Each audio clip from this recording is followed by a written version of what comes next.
नमस्कार। एक बार फिर आपका Praveen Kumar Walia chemistry education hub में स्वागत है। टॉपिक को आगे बढ़ाते हुए आज हम रासायनिक बल गतिकी के अगले टॉपिक को पढ़ते हैं। अगले टॉपिक में टॉपिक है अभिक्रिया वेग की इकाई। हमने पीछे वाले टॉपिक में अभिक्रिया वेग के बारे में पढ़ा था। आज हम अभिक्रिया वेग की इकाई पढ़ते हैं, यूनिट पढ़ते हैं। हम जानते हैं कि अभिक्रिया जो वेग होता है R होता है अभिकारक या उत्पाद की सांद्रता में परिवर्तन अपॉन समय अंतराल, ये होता है अभिक्रिया का वेग। इसको मैं यूं लिख सकता हूं, R बराबर सांद्रता अपॉन समय। हम जानते हैं कि जो सांद्रता की इकाई होती है, यानी सांद्रता की जो इकाई होती है वो मोल प्रति लीटर होती है। समय जो होता है उसको सेकंड में यहां लिखते हैं, तो सांद्रता की इकाई को मैं लिखता हूं मोल प्रति लीटर अपॉन समय को लिखता हूं मैं सेकंड। इसको सोल्व करते हैं तो आपकी जो वैल्यू रहेगी वो आ जाएगा mole upon litre into second. यह इसको सोल्व करें, मोल लीटर ऊपर चला जाएगा, लीटर इनवर्स सेकंड इनवर्स। तो आर की जो इकाई आएगी वो mole litre inverse second inverse. यदि इस सांद्रता को देखिए, यदि सांद्रता को गैसीय पदों में, सांद्रता को गैसीय पदों में व्यक्त किया जाए तो, यानी सांद्रता को हम किस में ले, गैसीय पदों में, गैस मान के चलें कि अभिकारक जो उत्पाद है वो गैस है, तो आपके सामने क्या रहेगा, R सांद्रता को मैंने क्या माना, गैस, और गैस के लिए क्या होता है, दाब, जिसको लिखता हूं मैं आंशिक दाब, आंशिक दाब बटा समय, आंशिक दाब बटा समय, या आंशिक दाब का कोई संबंध,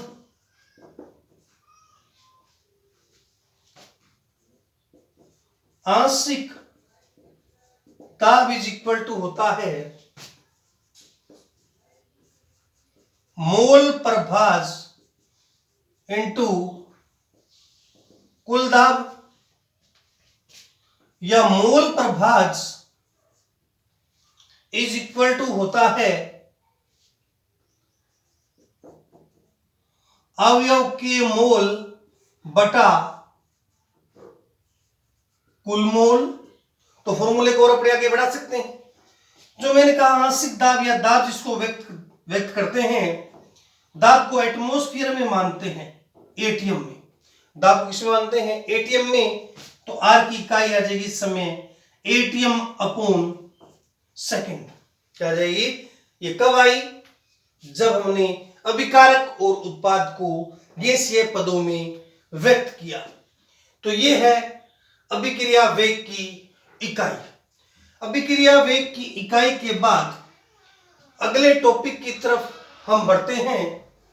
टॉपिक है अभिक्रिया वेग को रस समीकरण मिति गुणांक के पदों में, यानी अभिक्रिया वेग को, हेडिंग लगाता हूं मैं,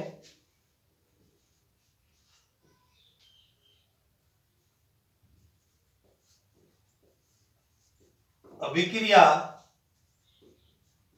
वेग को रस समीकरण मिति, रस समीकरण मिति गुणांक के पदों में। देखिए रस समीकरण मिति जो है उसको अंग्रेजी में स्टाइक्योमेट्री बोलते हैं, स्टाइक्योमेट्री, रस समीकरण मिति। यानी हमारे पास जो अभिक्रिया है उस अभिक्रिया को हम रस समीकरण मिति गुणांक के पदों में कैसे व्यक्त करते हैं। माना हमारे पास कोई अभिक्रिया जैसे N1A प्लस N2B से M1C प्लस M2D, ये मैंने कोई अभिक्रिया लिखी। रस समीकरण मिति गुणांक के पदों में कैसे लिखेंगे अभिक्रिया वेग को, ये देख रहे हैं टॉपिक हम। तो मैं इसके लिए लिखता हूं ए के लुप्त होने की दर, ए के लुप्त होने की दर, यानी ए अभिकारक है तो अभिकारक समय के साथ कम होता जाता है, ये हमने पहले भी पढ़ा है। तो लिखता हूं ए के लुप्त होने की दर यानी ए के घटने की दर minus del A upon del T, B के लुप्त होने की दर minus del B upon del T, C के बनने की दर, यानी सी क्या हो रहा है, बन रहा है उत्पाद, हम जानते हैं कि समय के साथ उत्पाद में वृद्धि होती है। सी के बनने की दर plus del C upon del T, D के बनने की दर plus del D upon del T. तो ये मैंने किसी भी अभिक्रिया के लिए अभिकारक और उत्पाद के बनने की दर या लुप्त होने की दर लिखी है। इसी दर को मैं रस समीकरण मिति गुणांक के पदों में लिखूं, इसके रस समीकरण मिति गुणांक के पदों में लिखता हूं।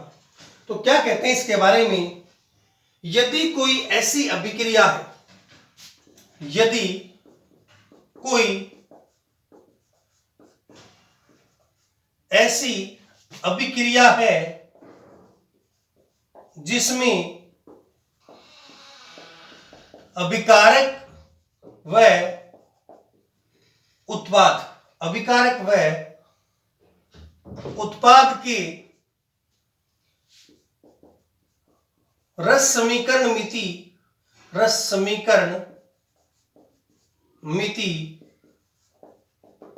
गुणांक समान नहीं है तो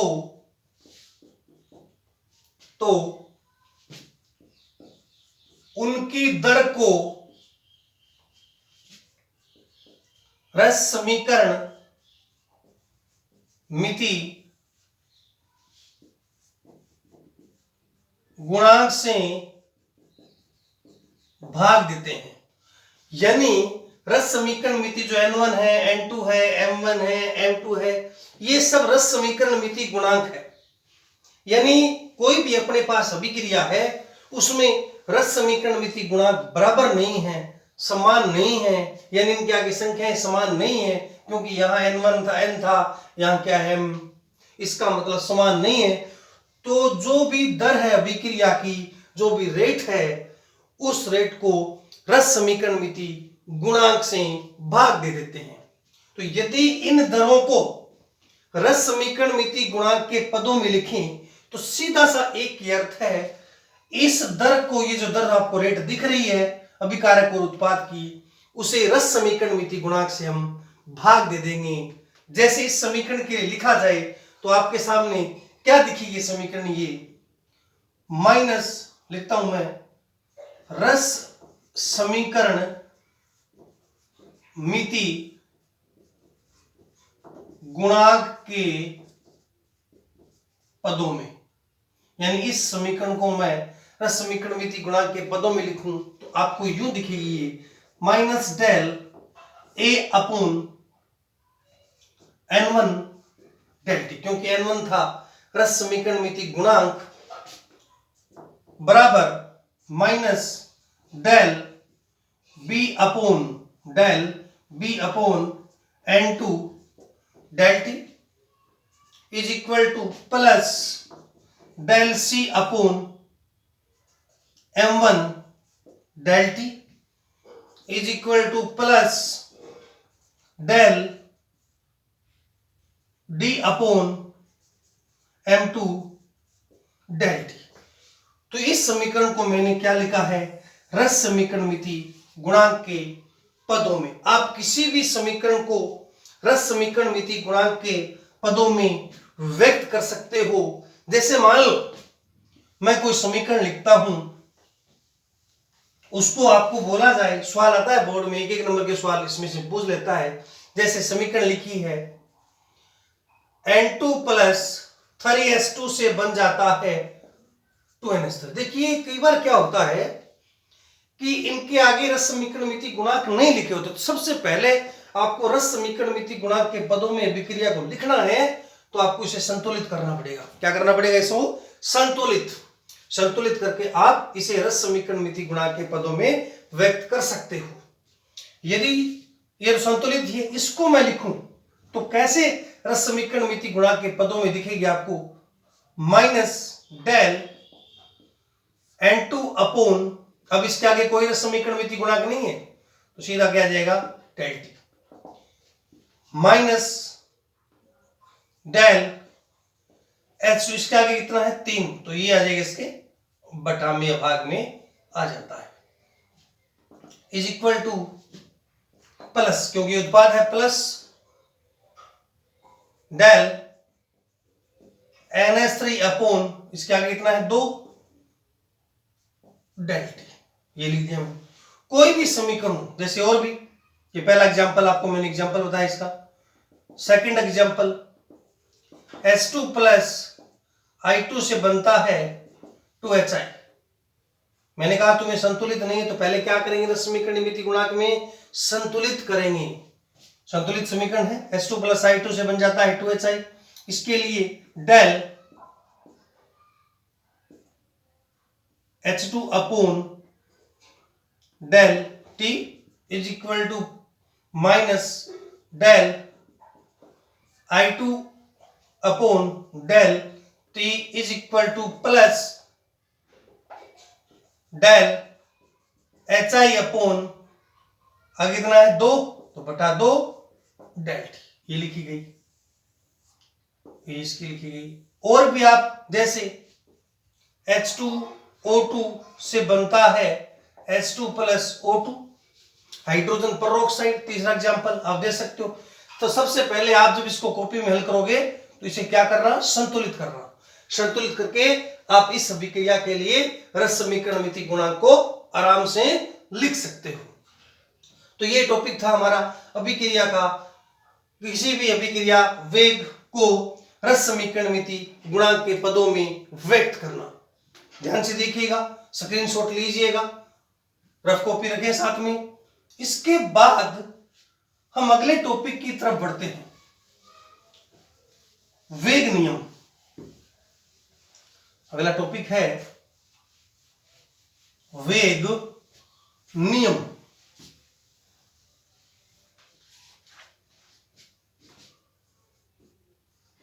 वेग नियम, सबसे पहले वेग नियम की परिभाषा देखते हैं। वेग नियम की क्या देखते हैं, परिभाषा।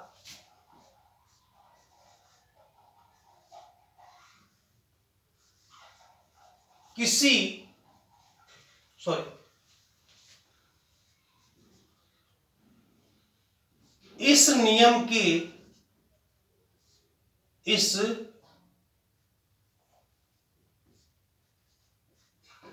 इस नियम के अनुसार किसी अभिक्रिया का वेग, किसी अभिक्रिया का वेग अभिकारक की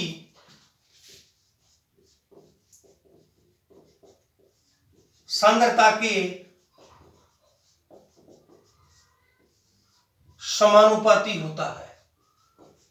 इस नियम के अनुसार किसी अभिक्रिया का वेग अभिकारक की सांद्रता के समानुपाती होता है, यानी जो अभिक्रिया का वेग है वो विकारक की सांद्रता के समानुपाती होता है। इसे वेग नियम कहते हैं। एक बात, एक चीज इसके अंदर ध्यान रखनी है, इसमें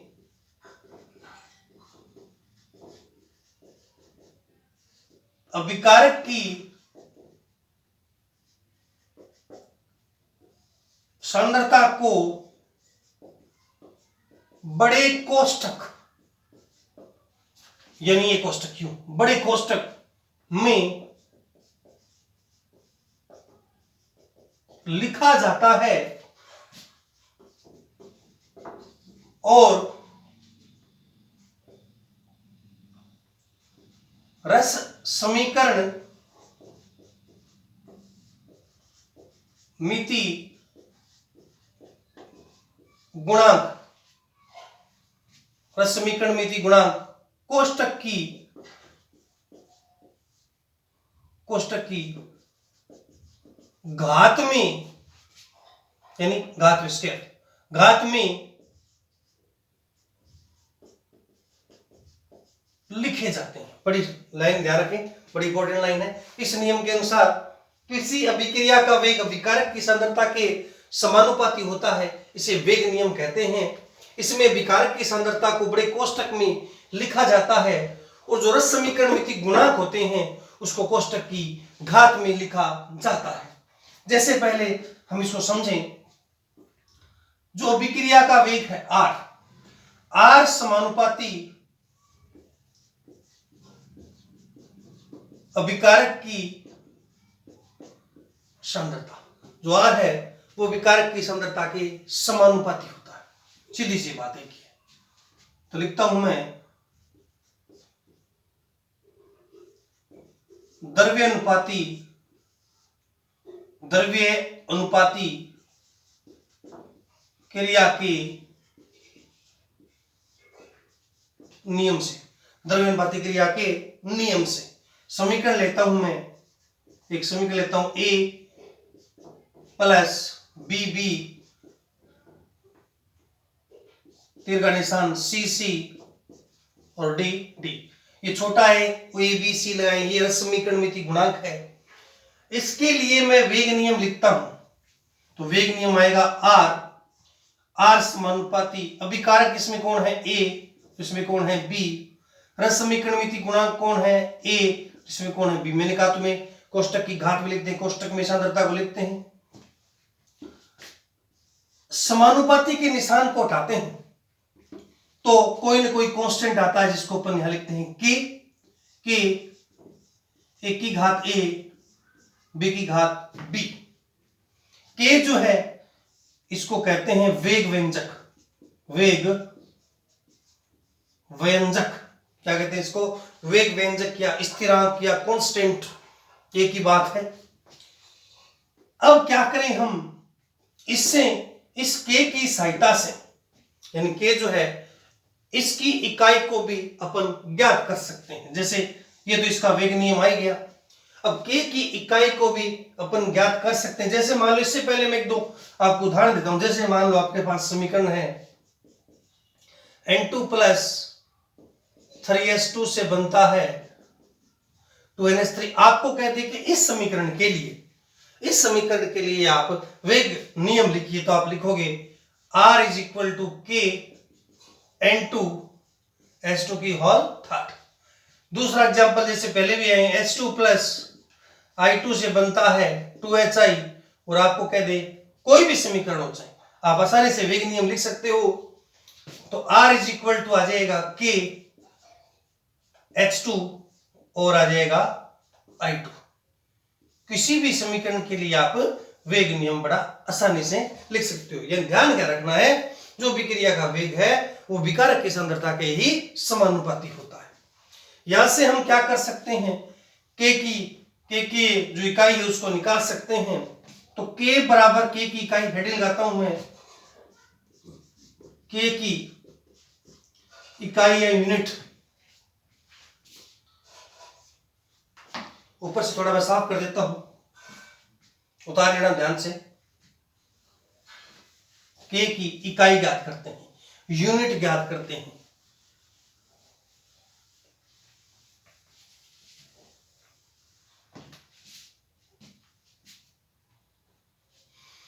अपने क्या देखा कि के बराबर ये समीकरण थी, सॉरी आर बराबर ये समीकरण थी, तो के बराबर क्या आ जाएगा, आर अपोन ए की घात ए बी की घात बी। हम एक नियम पढ़ते हैं, जब आधार समान हो तो घातें जुड़ जाती है, यानी दोनों आधार में आप देखोगे ए और ए सांद्रता ही है तो घातें क्या हो जाएगी, जुड़ जाएगी। तो a plus B is equal to मैं लिखता हूं n होती है वैसे अभिक्रिया की कोटि। n क्या होती है, अभिक्रिया की कोटि। इसको आगे पढ़ेंगे हम। तो आपका आ जाएगा r इज इक्वल टू, ये सांद्रता है, सांद्रता की घात क्या आ जाएगा n।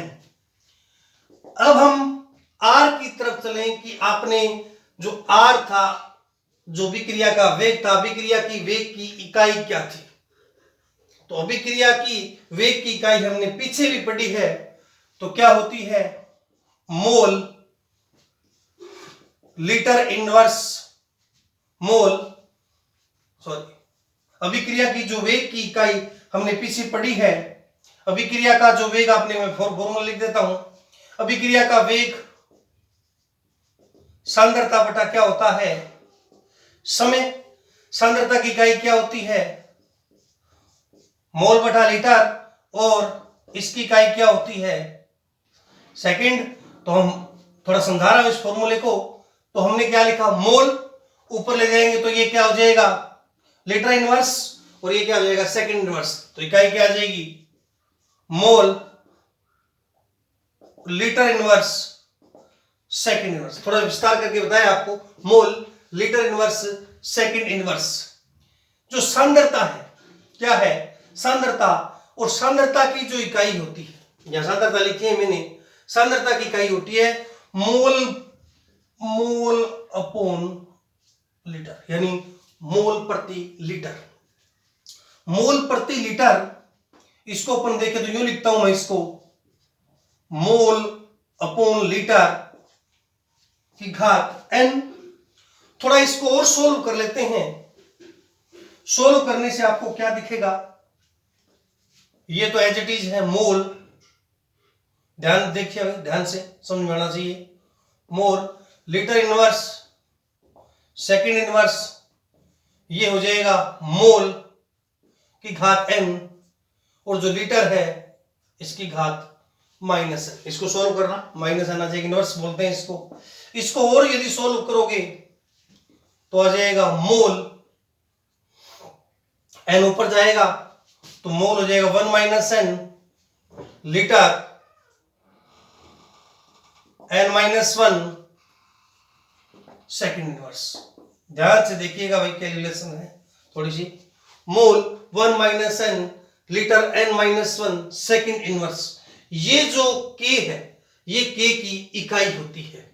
इस k की इकाई में हम तीन प्रकार की समीकरण मुख्य देखते हैं।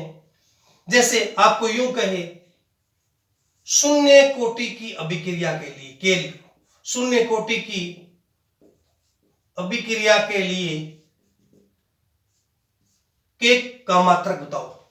मैंने कहा n क्या होती है अभिक्रिया की कोटि, यानी शून्य कोटि की अभिक्रिया है तो n के बराबर क्या लिखेंगे, हम शून्य लिखेंगे। तो इसकी जो k की इकाई क्या आ जाएगी, यहां सब शून्य लिखो, n बराबर शून्य लिखो, यहां लिखो।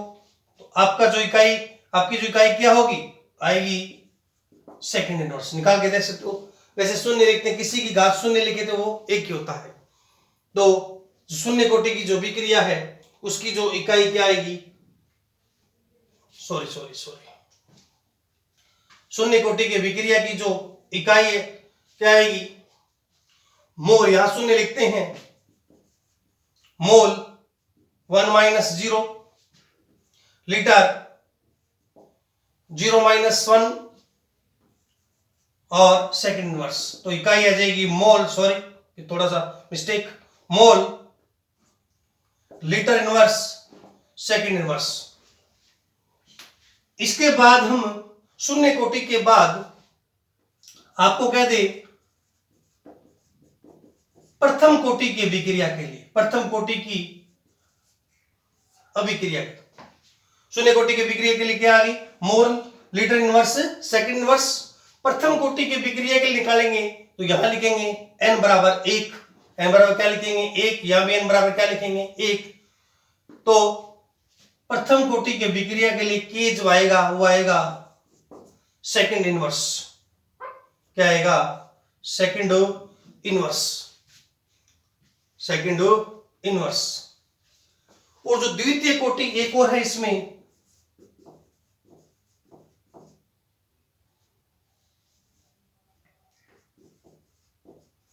द्वितीय कोटि की विक्रिया के लिए आपको यदि पूछा जाए कि इसकी इकाई क्या होती है तो यहां क्या रखेंगे, n बराबर 2 रखेंगे, सीधी सी बात है। तो आएगा मोल, यहां 2 रखना, mole inverse litre second inverse. थोड़ा सा यहां ध्यान से समझना, भी थोड़ा सा पीछे थोड़ा सा मिस्टेक हुआ था। Mole inverse litre second inverse, शून्य कोटि के विक्रिया की इकाई, प्रथम कोटि के विक्रिया की इकाई और द्वितीय कोटि के विक्रिया की इकाई। तो आप क्या कर सकते हो, इस फॉर्मूले की सहायता से किसी भी अभिक्रिया की कोटि के लिए k का मान आसानी से ज्ञात कर सकते हो। इसके बाद इसके कुछ न्यूमेरिकल्स पार्ट भी बचे हैं, उसको आगे पढ़ेंगे। नमस्कार।